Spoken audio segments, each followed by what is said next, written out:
I won multiple lawsuits against a corrupt businessman who tried to destroy me for breaking his monopoly. I'm 26 and opened a liquor store in my small hometown this year. The nearest liquor store was 30 minutes away in the city, charging $15 for a six-pack of local beer that cost them $3.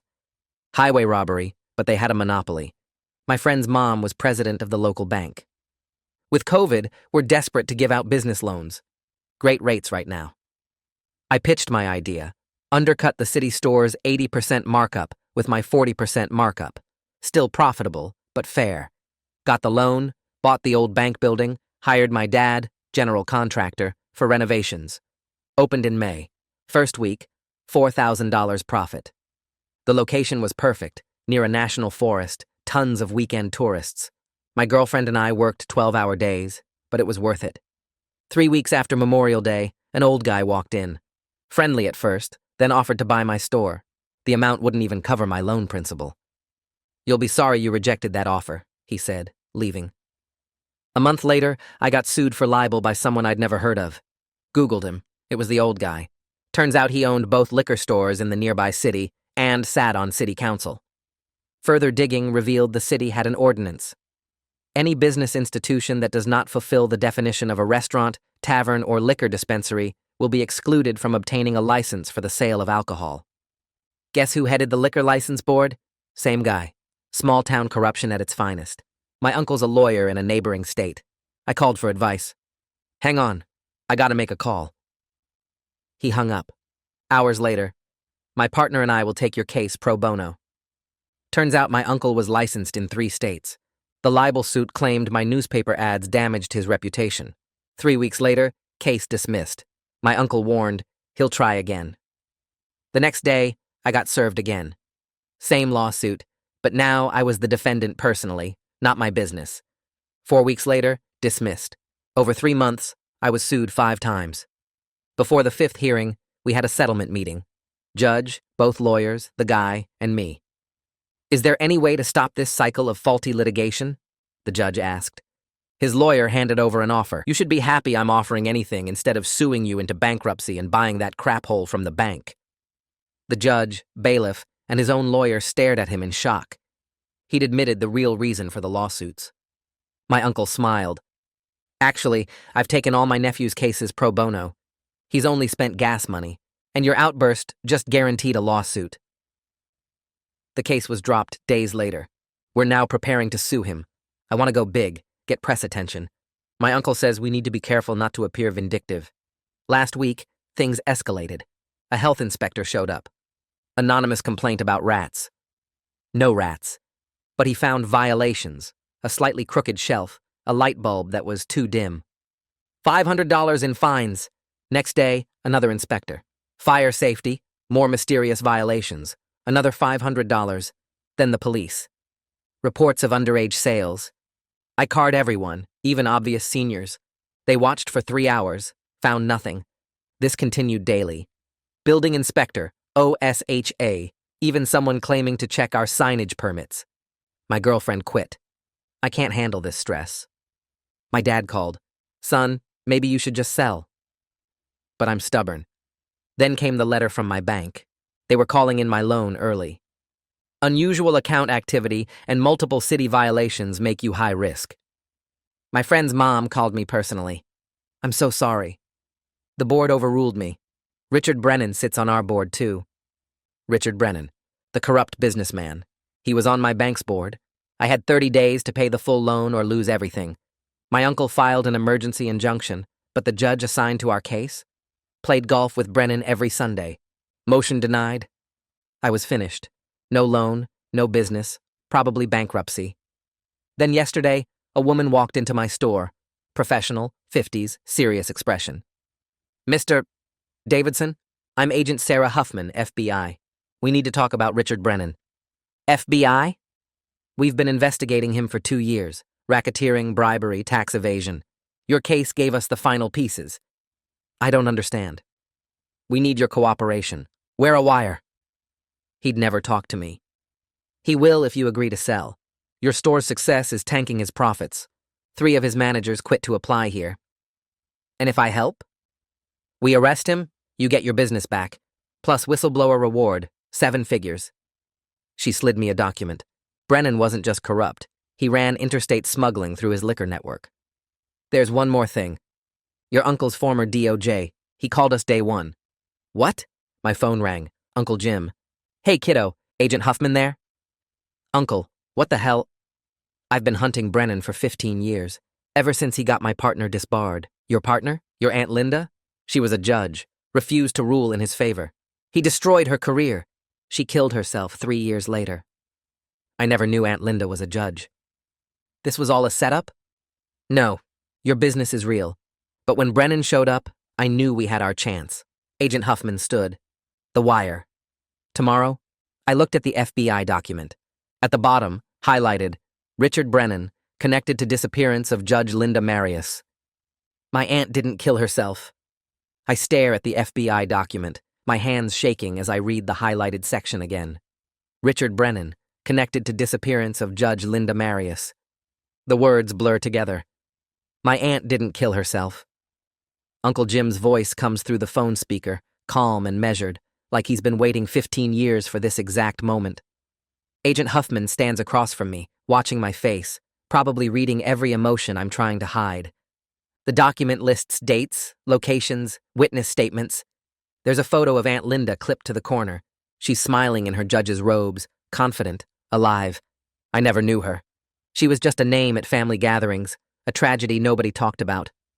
Uncle Jim keeps speaking, explaining something about evidence and investigation, but I'm stuck on that photo. She looks like my mom. Same eyes, same smile. Brennan destroyed her because she wouldn't do what he wanted. Then he killed her and made it look like suicide. And Uncle Jim has been hunting him ever since, waiting for the right moment, the right case. My case. Agent Huffman pulls out more paperwork, spreading it across my counter. This is what wearing a wire means, she says. I need to act desperate enough to sell, which shouldn't be hard since I actually am desperate. The bank called in my loan. I have 30 days. I'm going to lose everything anyway. She shows me a list of things they need Brennan to admit on tape.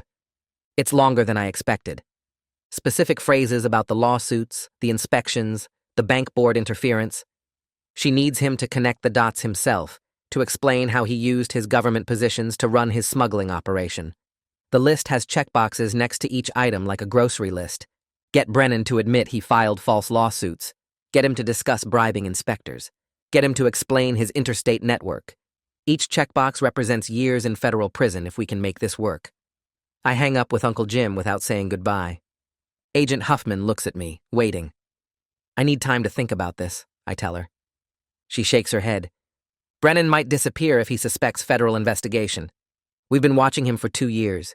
He's careful. One wrong move and he'll destroy evidence and run. She gives me until tomorrow morning to decide whether I'm willing to help.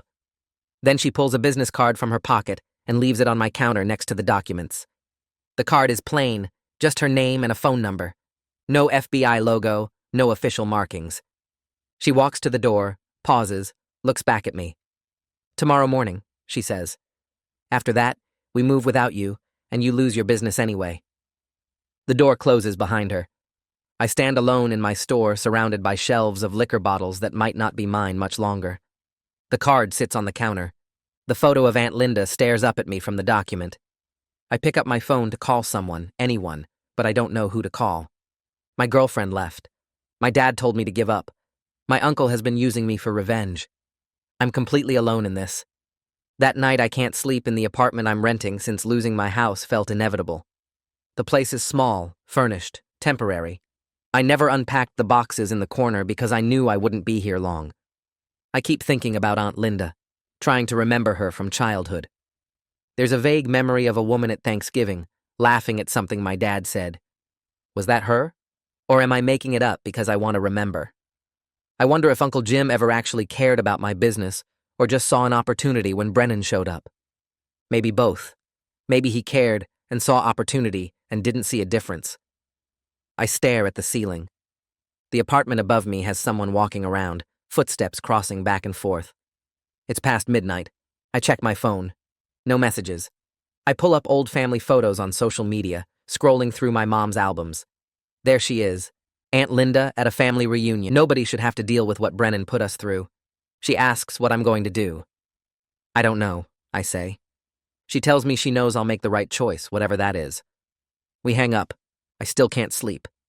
In the morning, I call Agent Huffman and agree to wear the wire. Partly because I want to know the truth about Aunt Linda. Partly because I'm tired of Brennan winning. She answers on the first ring like she's been waiting by the phone. Good, she says. Come to the Riverside Inn outside town. Room 247. We have everything set up. Don't tell anyone where you're going. I drive out there, watching my mirrors for anyone following. The hotel is old, cheap, the kind of place where nobody asks questions. I park in back and take the stairs to the second floor. Agent Huffman opens the door before I can knock. At the hotel, Agent Huffman introduces me to two other FBI agents who will be monitoring the wire and providing backup. One is tall, 30s, introduces himself as Davis. The other is older, gray hair, says his name is Nixon. They show me the recording equipment, which is smaller than I expected. It looks like a thick bandage, flat against my skin. Nixon explains that I'll wear it under my shirt during the meeting with Brennan. The microphone is tiny, barely visible. Davis pulls out a laptop and shows me the audio quality. They can hear everything. Huffman hands me a small device that looks like a car key fob.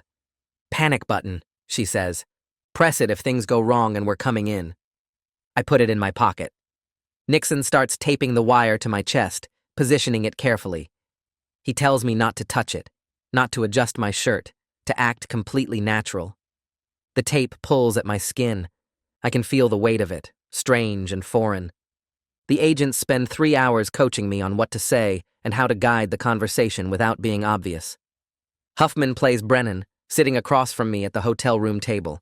She mimics his voice, his mannerisms, his way of leaning back when he's confident. Ask about the lawsuits, she says. Get him talking about why he filed them.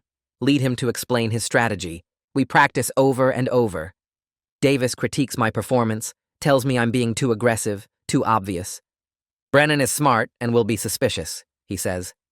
I need to seem genuinely defeated and desperate to sell. Nixon coaches me on body language.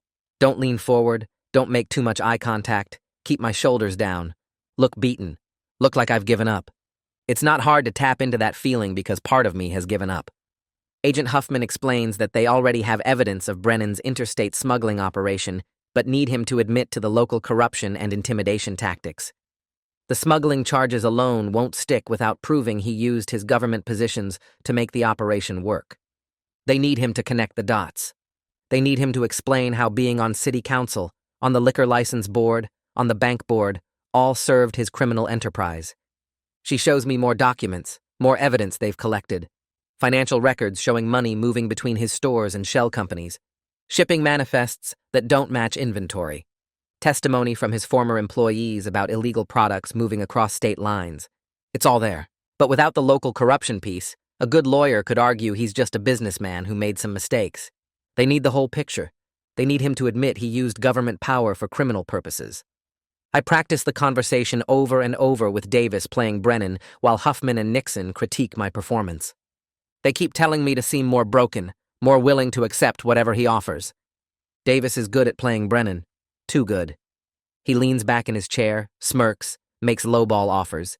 He insults my business, my decisions, my future. Each practice run feels real. Each time I have to swallow my anger and play defeated. By the third hour, I'm exhausted. My shirt is damp with sweat from the wire taped to my chest. Huffman finally nods. You're ready, she says. We set up the meeting for tomorrow afternoon at your store, 3 p.m. Don't be late, don't tell anyone, and remember, we'll be listening to everything. My phone buzzes against the hotel desk. Uncle Jim's name lights up the screen. I stare at it until the call goes to voicemail. 2 minutes later, it buzzes again. Same name. I reach to decline, but Agent Huffman touches my arm. She tells me he might have information that could help tomorrow. She says former DOJ agents know how these operations work. I pick up on the third ring. Uncle Jim asks if I agreed to wear the wire. His voice sounds different from usual, tighter somehow. I tell him yes, I'm helping the FBI. Then I add that we need to talk about Aunt Linda when this is over. The silence stretches long enough that I check if the call dropped. He finally says he understands I'm angry. He insists everything he did was to protect me, while also getting justice for Linda. The words come out rehearsed, like he's been preparing this speech for years. I tell him that using family for revenge isn't protection. My voice comes out harder than I intended. He goes quiet again before saying we'll talk after Richard is arrested. The line goes dead. Agent Huffman pulls out a burner phone from her. The other agents start packing up their equipment for the night. One of them tells me I should stay at the hotel because they want me nearby for final prep work. He says it's easier than driving back and forth. Huffman walks me to a room 2 doors down from their command center. The room smells like cleaning products and has generic landscape paintings on the walls. She tells me to try to get some sleep. I lie on the bed, fully clothed, staring at the ceiling tiles. My brain won't shut off. I run through conversation scenarios, imagining different ways Richard might respond. I picture him figuring out I'm wearing a wire and what happens next. The scenarios get worse as the night goes on. Around 4 a.m., I finally drift off, but I wake up an hour later from a dream where Richard is ripping the wire off my chest. Morning comes too fast. One of the agents knocks at 7 a.m. with coffee and a bagel I can't eat. At 8 a.m., they bring me back to the command center.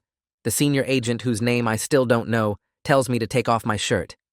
He pulls out the recording device, which is smaller than I expected, maybe the size of 2 stacked quarters. He tapes it carefully to my chest, pressing the edges down to make sure it stays. The wire runs along my side and connects to a small transmitter that clips to my belt. He makes me walk around the room, sit down, stand up, reach for things on high shelves. He watches how I move and adjusts the wire twice. He tells me not to unconsciously touch or adjust it during the meeting. He says people tend to fidget when they're nervous, and that's how they get caught. Agent Huffman pulls up a chair across from me. She reviews the key points one more time. She needs Richard to admit he filed false lawsuits against me.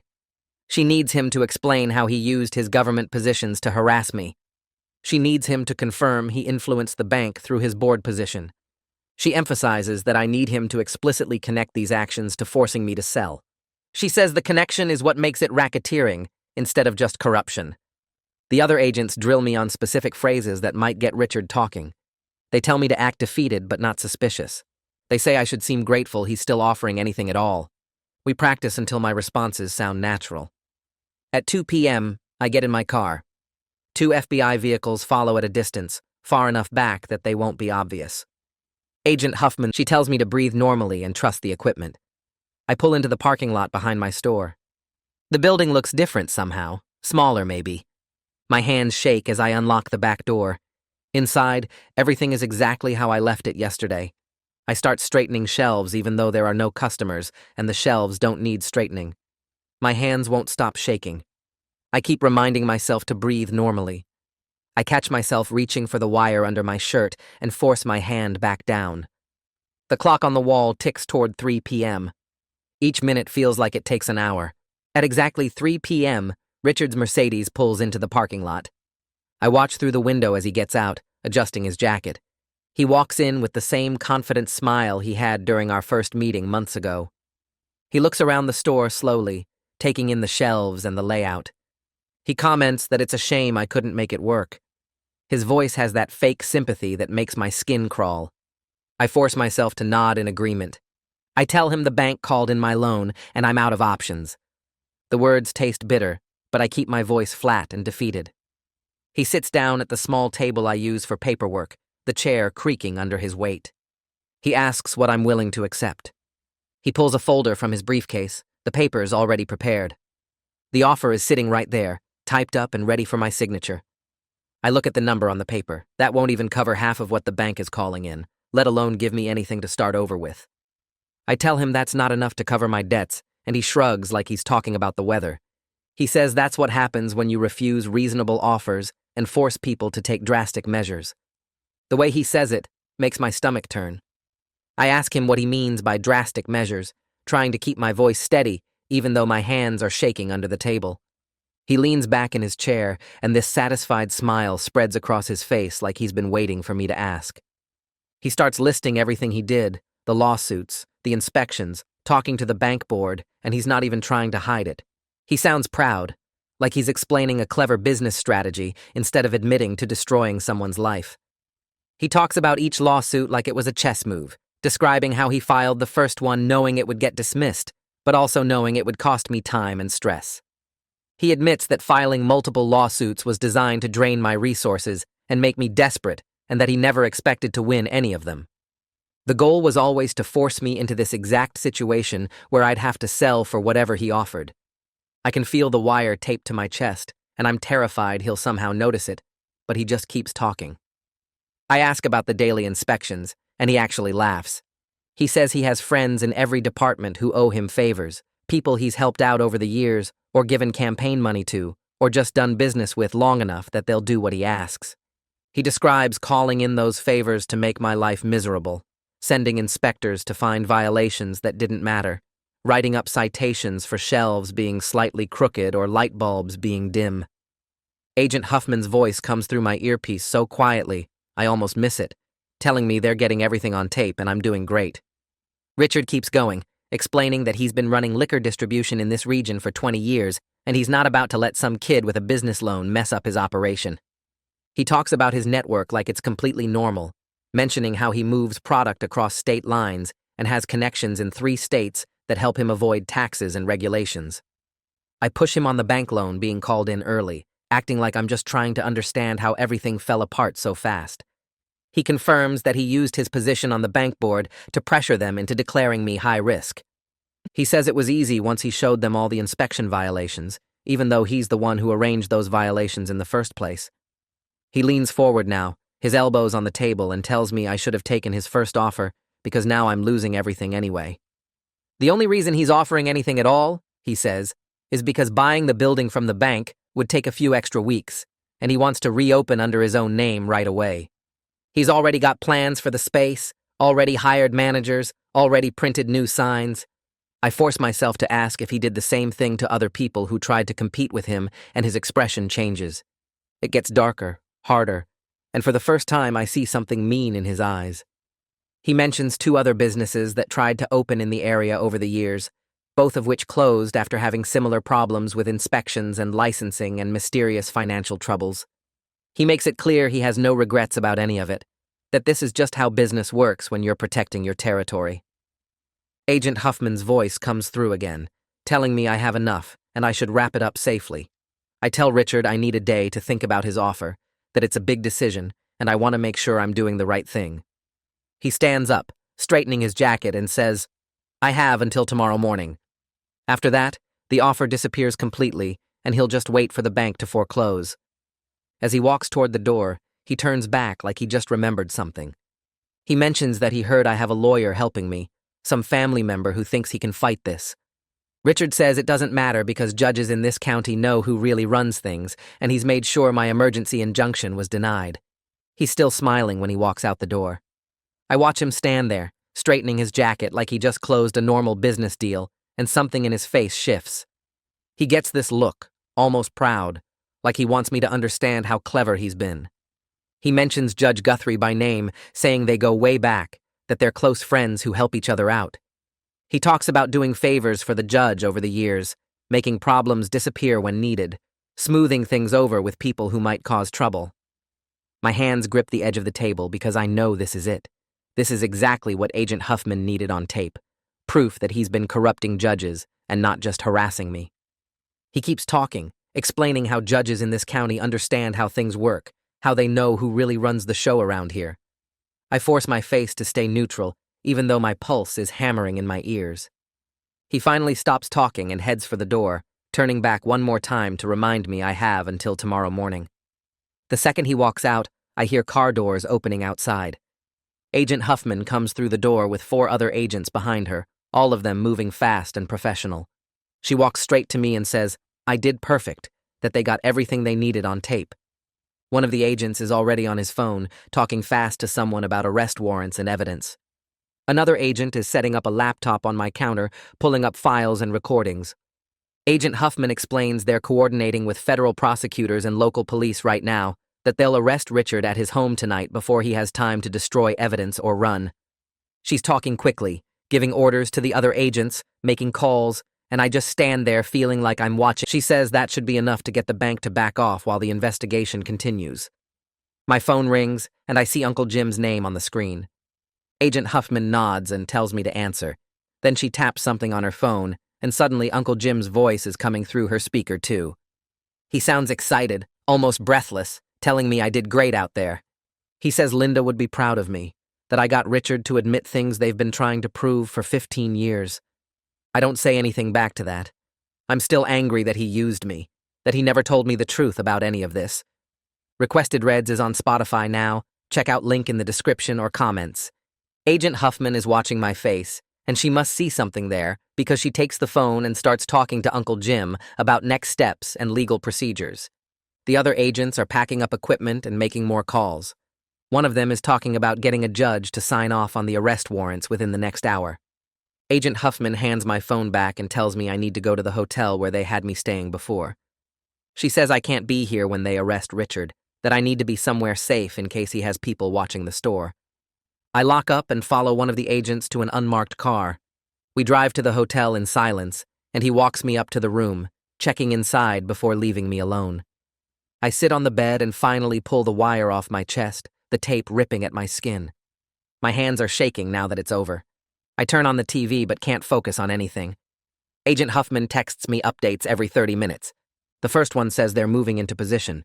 The second says the warrants are signed. The third says they're at Richard's house. At 8 o'clock, my phone buzzes again, and this time the message says both Richard and Judge Guthrie are in federal custody. I read it 3 times before it feels real. I think about calling my dad, but I don't know what to say yet. I order food, but barely eat it. I keep checking my phone even though Agent Huffman said she'd contact me in the morning. I finally fall asleep around midnight with the TV still on. The next morning, Agent Huffman shows up at 7 with coffee and a folder full of papers. She sits across from me at the small hotel table and starts going through what they found when they searched Richard's properties. She says they discovered financial records going back decades, proof of bribery and tax evasion, and smuggling operations worth millions of dollars. She shows me spreadsheets with numbers that don't make sense to me, names of people and businesses, dates of transactions. She explains that Richard wasn't just running liquor stores, he was moving illegal products across state lines and using his government positions to protect the operation. She flips to another section of the folder, and I see Aunt Linda's name on top of a page. Agent Huffman's voice gets quieter as she explains what happened to Linda. She says Richard had Linda disbarred through false ethics complaints after Linda ruled against him in a major case years ago. The FBI has been investigating Linda's car accident, and they believe Richard arranged it, though they can't prove murder without more evidence. She shows me the ethics complaints, all of them fake, all of them designed to destroy Linda's career. She shows me reports about the accident, about the investigation that ruled it a suicide, about the inconsistencies that made the FBI suspicious. I stare at Linda's photo in the file, a professional headshot from when she was still a judge. She looks confident and serious, and nothing like the broken person Uncle Jim described. Agent Huffman closes the folder and tells me the case against Richard is solid now because of what I got on tape. She says he'll probably take a plea deal to avoid trial, but either way, he's going to prison for a long time. I thank her, and she leaves, saying she'll be in touch about next steps and about the whistleblower reward. I sit alone in the hotel room for another hour before I text Uncle Jim asking him to meet me at a coffee shop outside town. He responds immediately saying he'll be there in 2 hours. I get to the coffee shop early and sit in a booth in the back corner. When Uncle Jim walks in, he looks different from I remember from just a few days ago. He looks older, more tired, like carrying all this weight for 15 years has finally caught up with him. He sits down across from me and orders coffee but doesn't drink it. I ask him why he never told me the truth about any of this. He takes a long breath and starts explaining that when I called him about Richard's first lawsuit, he recognized the tactics immediately. He knew it was Richard, knew this was his chance to finally get evidence that would stick. He says he should have told me what was really happening, but he was afraid I'd refuse to help if I knew I was used for his revenge against the man who destroyed Linda. He admits that everything he did was about Linda, about getting justice for her, about making Richard pay for what he did. I tell him I understand wanting justice, but using family to get revenge is wrong. He nods slowly and says he knows, says he's thought about it every day since I called, says he almost told me the truth a dozen times, but couldn't risk losing the opportunity. He tells me about Linda, about who she really was before Richard targeted her. He describes a judge who wouldn't compromise, who stood up to corruption even when it cost her everything. He talks about finding her after the accident, about knowing in his gut that Richard had killed her, but having no way to prove it. His voice cracks when he describes the 15 years of watching Richard continue his corruption while being powerless to stop him. I realize Uncle Jim has been living with this anger and grief for longer than I've been an adult. I'm still mad at him for using me, but I understand why he did it, and that understanding sits heavy in my chest. I tell him he's right. I would have refused if I'd known the truth from the start. Using family members for personal revenge is exactly the kind of corruption we're supposed to be fighting against. He doesn't argue back or try to defend himself, just sits there nodding slowly like he expected this reaction all along. He says he's sorry for not being honest with me, but then he looks me straight in the eye and says he'd do it all again because Richard destroyed Linda and deserves to pay for what he did. The honesty of that statement hits harder than any excuse would have. We sit in silence for a while, both staring at our coffee cups that neither of us has touched. The quiet feels heavy, like there's 15 years of grief and anger filling the space between us. Finally, I break the silence and ask him to tell me about Aunt Linda, the real story, and not the cleaned-up version I heard as a kid. He takes a deep breath and starts talking, describing a brilliant judge who stood up to corruption in ways that cost her everything. He tells me about cases where she ruled against powerful people, how she refused to compromise her principles even when it would have been easier and safer to look the other way. She paid for her integrity with her career first, then eventually with her life. Uncle Jim pulls out his phone and shows me photos of Linda from before Richard targeted her. She's smiling in the pictures, confident and strong, exactly the kind of person who would refuse to bend the rules for anyone's convenience. He tears up while talking about finding her after the car accident, his voice breaking as he describes knowing deep in his gut that it wasn't really an accident, but being completely powerless to prove anything. The police ruled it accidental, case closed, and Richard walked away clean, while Uncle Jim carried the weight of knowing the truth. I realize sitting there that Uncle Jim has been carrying this burden for 15 years, watching Richard continue his corruption and expand his power while being unable to stop him. I'm still angry about being used as a tool for his revenge, but I understand why he did it now, and somehow that understanding doesn't make me feel any better about the situation. My phone rings and Agent Huffman's name appears on the screen. I answer, and she tells me that Richard's lawyer contacted federal prosecutors this morning about a possible plea deal. Richard is willing to provide detailed information about other corrupt officials in the area in exchange for reduced sentencing.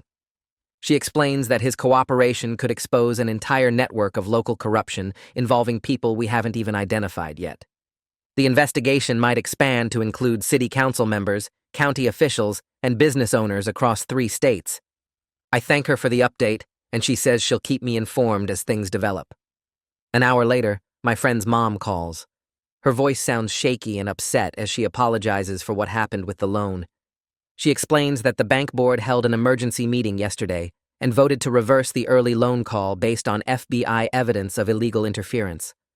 The board members who voted with Richard are being investigated now, and she says the whole situation makes her sick because she trusted people who turned out to be corrupt. She offers to extend my loan terms to help me recover from the business losses, adding extra time and reducing my monthly payments. I tell her I appreciate it, and that I never blamed her personally for what happened. She sounds relieved and says she's proud of me for not giving up when things got bad. The next morning, I wake up to missed calls and text messages. Local news outlets picked up the story of Richard's arrest overnight, and apparently it's getting significant coverage. I drive to my store expecting a normal, quiet Tuesday, but when I pull into the parking lot, there are cars everywhere. Inside, customers fill every aisle, picking up bottles and asking questions about what happened. A woman tells me she drove 40 minutes from the next county because she wanted to support a local business that stood up to corruption. Sales triple that day, compared to my best previous day, and people keep coming in throughout the week. Tourists stopping by on their way to the National Forest make a point of shopping at my store instead of Richard's locations in the city. My phone buzzes with a text from my ex-girlfriend saying she saw the news coverage and asking if I'm okay. I text back that I'm surviving and thank her for listening that night when I called her scared and stressed. She responds saying she's proud of me for not giving up when everyone told me to quit, and we leave the conversation at that. It feels like closure without needing to say more. Over the next week, Agent Huffman keeps me updated on how the investigation is expanding. Richard's plea deal is revealing corruption that goes deeper than anyone expected, involving city council members who took bribes, county officials who ignored violations for money, and business owners across 3 states who participated in the smuggling operation. Each update brings news of another arrest or resignation. Judge Guthrie resigns from the bench on Thursday and accepts his own plea deal that includes disbarment and prison time. 2 city council members get arrested on Friday morning. By the following Monday, the entire liquor license board is dissolved, pending a full investigation of its practices and the people Richard placed on it. The local newspaper runs daily stories about the corruption network being dismantled, and my store gets mentioned in most of them as the business that helped expose everything. More customers keep showing up, telling me they respect what I did and want to support someone who fought back instead of giving in. Uncle Jim and Corey file the civil lawsuit 3 days after Richard's arrest. The paperwork arrives at my store by courier, and I flip through pages of legal language that basically says Richard owes me for everything he put me through. Agent Huffman stops by that afternoon and tells me the criminal evidence makes this straightforward, that Richard's lawyers will probably push for settlement instead of letting this go to trial. She says the wire recording alone proves harassment and abuse of power, and his own admission about the lawsuit seals it. I ask how long it takes, and she shrugs, says maybe 2 months if his lawyers are smart, longer if they want to fight. I sign the papers Uncle Jim needs and send them back, then go back to restocking shelves because the store still needs to run even while everything else is happening. My dad shows up the next morning without calling first. He walks in looking tired and older than I remember, and he stands by the counter for a minute before saying anything. He tells me he's sorry for advising me to sell, that he was scared Richard would hurt me or burn the building down or something worse. I tell him it's okay, but he shakes his head and says it's not, that he should have trusted me to handle it. He asks if there's anything that needs fixing, and I show him the crooked shelf that health inspector cited, the dim light fixture, the fire extinguisher mount that's supposedly wrong. We spend the afternoon fixing everything properly, replacing the shelf bracket and installing a brighter bulb and remounting the extinguisher according to actual code instead of whatever made-up standard those corrupt inspectors used. He doesn't talk much while we work, but it feels good to have him there, like we're building something together again, instead of him telling me to give up. When we finish, he tells me he's proud of me for not quitting, and I believe him this time. The newspaper reporter calls 2 days later asking for an interview. She's from the local weekly paper that covers town council meetings and high school sports, and suddenly she's got the biggest story in years. We meet at the store after closing, and she sets up a recorder on the counter, asks me to start from the beginning. I tell her about opening the business and Richard's first visit, about the lawsuits and the inspections and the bank calling in my loan. I'm careful to mention Uncle Jim and the FBI multiple times, making sure people understand I didn't do this alone. She asks if I ever considered selling and walking away, and I admit I came very close, that there were nights I was ready to give up. She writes everything down and takes photos of the store, says the story will run next week. I ask her not to make me sound like some hero because I'm not. I just got lucky that Uncle Jim had history with Richard and the FB. I was already investigating. She promises to keep it balanced, but I can tell she's excited about the story, about having something bigger than school board drama to cover. Agent Huffman emails me the following Monday with news about the whistleblower reward. She says my cooperation was essential to proving the racketeering charges, that wearing the wire and getting Richard to admit everything on tape closed gaps in their case. The reward amount depends on what assets they recover from Richard's operation, but she estimates several $100,000, maybe more. It takes months to process through federal bureaucracy, but the money is real and it's coming. I read the email 3 times to make sure I understand it correctly, then sit in my empty store trying to process that this nightmare might actually end with me ahead instead of bankrupt. The money would cover my loan completely with enough left over to expand the business, maybe even buy a house instead of renting. I forward the email to Uncle Jim, and he calls within minutes, tells me this is what happens when people fight back instead of accepting corruption. I want to feel good about it, but mostly I'm just tired. The prosecutor contacts me 2 weeks later about Richard's sentencing hearing. She says it's scheduled for 3 months out and asks if I want to give a victim impact statement, where I tell the judge how Richard's crimes affected me. I agree immediately because I need to say something about what this cost me, about the stress and the fear and almost losing everything. She sends me guidelines about what to include and what to avoid, tells me to focus on personal impact rather than requesting specific punishment. I start writing notes about sleepless nights and my girlfriend leaving and my dad telling me to give up, about feeling like the system was rigged against me until the FBI showed up. The statement grows longer each time I work on it, and I keep having to cut parts that sound too angry or vindictive.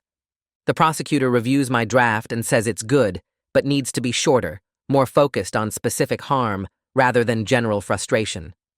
I revise it 3 more times before she approves the final version. Uncle Jim and I start meeting for coffee every Thursday morning. At first, we don't talk about Richard or Aunt Linda, just normal stuff about the store and his other cases. But gradually, he starts sharing stories about Linda, about what she was like before Richard destroyed her career. He tells me she was funny and stubborn and believed the legal system could actually deliver justice if people were brave enough to stand up. She ruled against Richard in a case involving his liquor license board, found that he'd been taking bribes to approve competitors' applications, then using city ordinances to shut them down later. Richard filed ethics complaints claiming she was biased, manufactured evidence of improper conduct, got her disbarred within a year.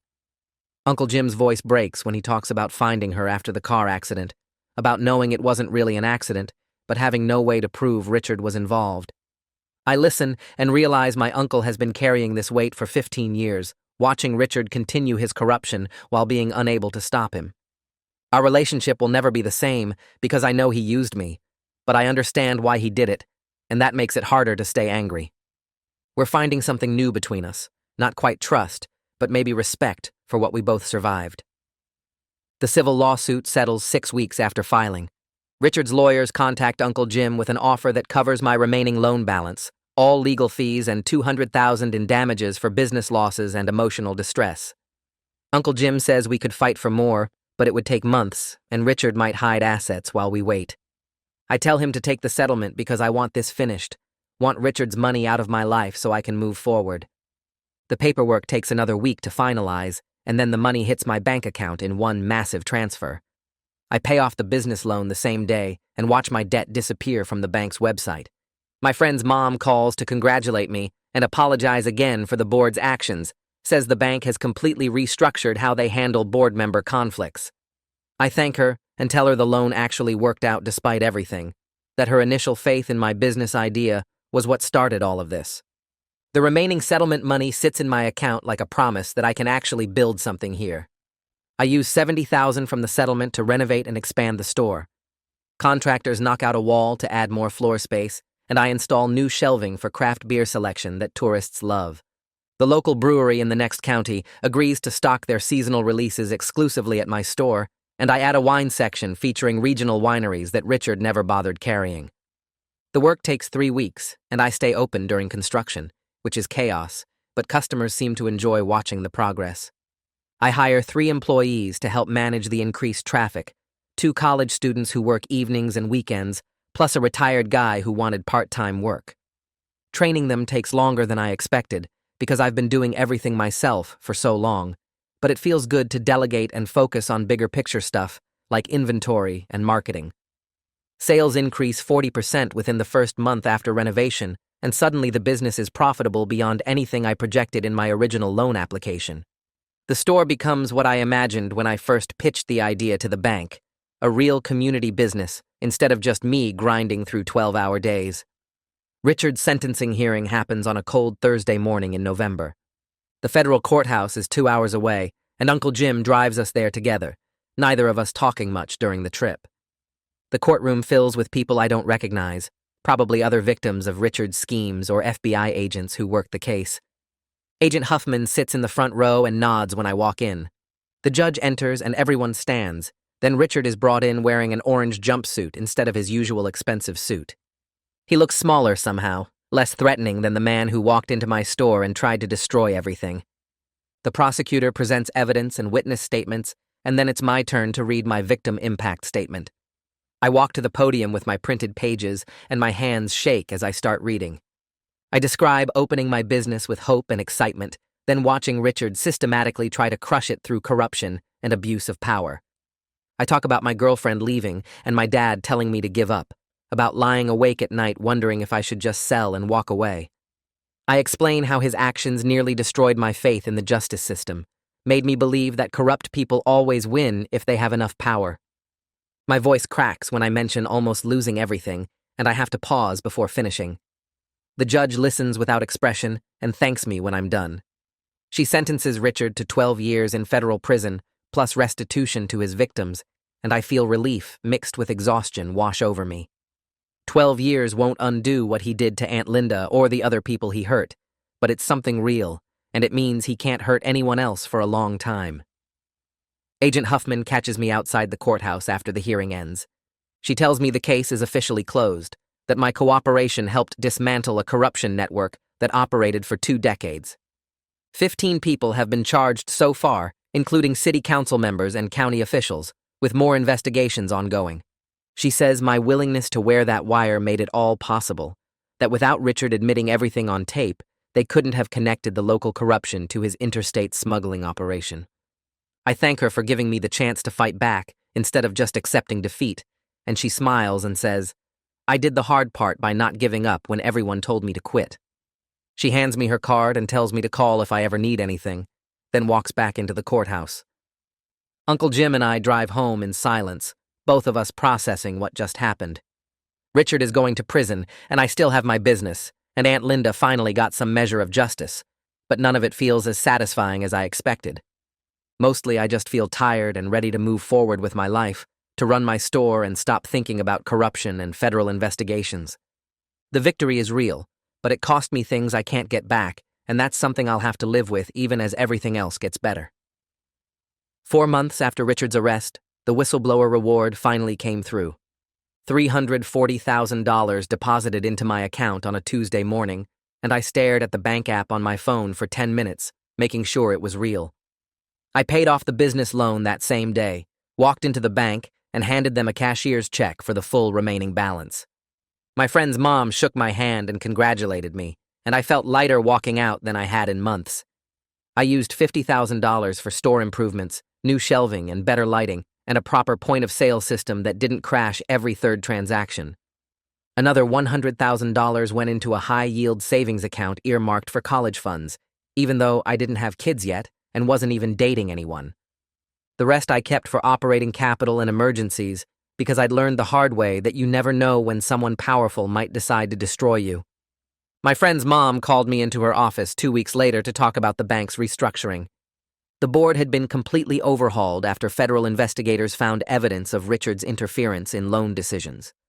3 board members resigned, 2 were forced out, and new oversight policies were implemented to prevent anyone from using their position to target specific businesses. She told me my case changed how local banks operate, that they now have mandatory reporting requirements for any board member who tries to influence lending decisions for personal reasons. I thanked her for the original loan and for fighting the board when they tried to call it in early. She said she wished she'd fought harder, but I told her she did what she could against someone like Richard.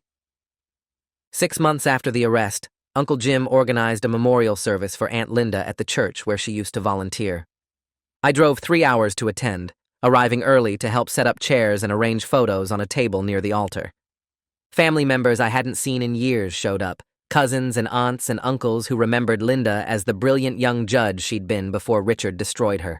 Uncle Jim gave a speech about justice delayed but finally delivered, about how Linda would have been proud that her case helped bring down someone who'd corrupted the system for decades. He cried during the speech, and I'd never seen him cry before. Afterwards, people shared stories about Linda that I'd never heard, about her sharp sense of humor and her refusal to compromise her principles, even when it cost her everything. I realized I'd spent my whole adult life not knowing this woman who'd shaped Uncle Jim's entire mission, and that felt like another loss on top of the original one. I met my ex-girlfriend for coffee 3 weeks later at a place halfway between our towns. She looked good, healthier than when we'd been together during the worst of the harassment campaign.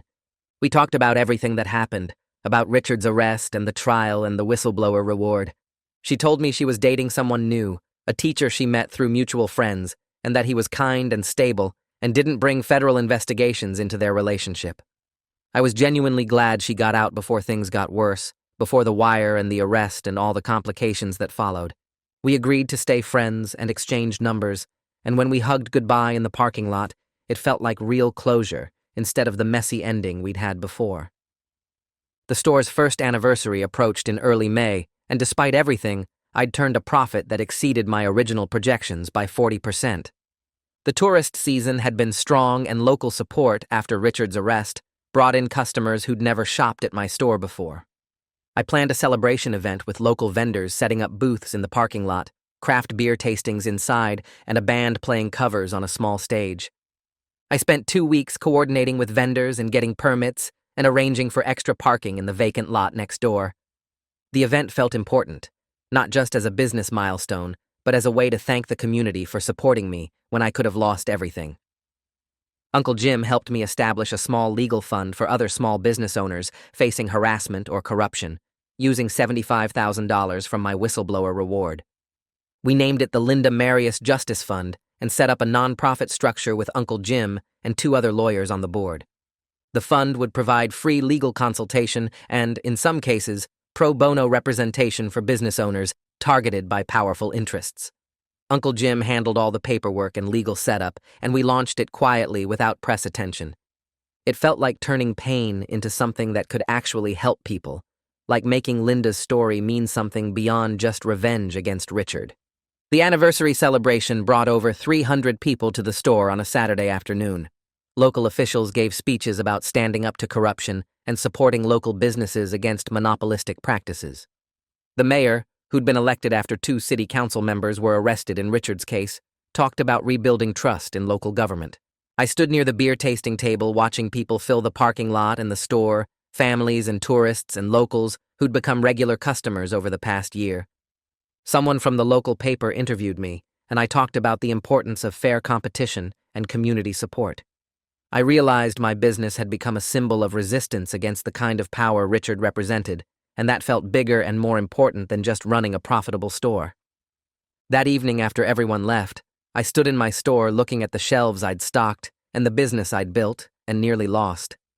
Empty plastic cups littered the floor, and the parking lot needed cleaning, but I felt satisfied in a way I hadn't expected. The victory cost me my relationship with my girlfriend, cost me my innocence about family loyalty and Uncle Jim's motives, cost me months of stress and fear that I'd never completely forget. But I was still here, and Richard wasn't, serving 12 years in federal prison while I ran a successful business in my hometown. That wasn't perfect justice, because perfect justice would mean Aunt Linda never died and Richard never had the power to destroy people in the first place. But it was real justice, the kind that actually exists in the world instead of the kind you wish for, and sometimes that has to be enough. All right, that's it for today. Honestly, I just love that you're here listening to these with me. It never gets old. Hope this one left you smiling a bit.